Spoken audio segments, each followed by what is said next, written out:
இன்றைக்கி ரெஸ்டாரண்ட் ஸ்டைலில் ஒரு சூப்பரான சில்லி மஷ்ரூம் மசாலா எப்படி செய்கிறதுன்னு பார்ப்போம் வாங்க. நல்ல டேஸ்டியாக வீட்டில் இருக்க பொருட்களை வச்சு சூப்பராக எப்படி செய்கிறதுன்னு பார்ப்போம்.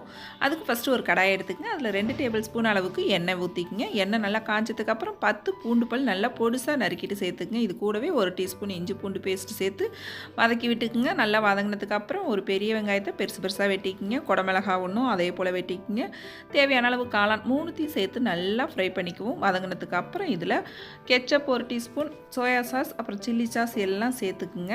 தேவையான அளவு உப்பும் சேர்த்து நல்லா கலந்து விட்டுக்குங்க. 1 டீஸ்பூன் அளவுக்கு மிளகுத்தூள் சேர்த்துக்குங்க.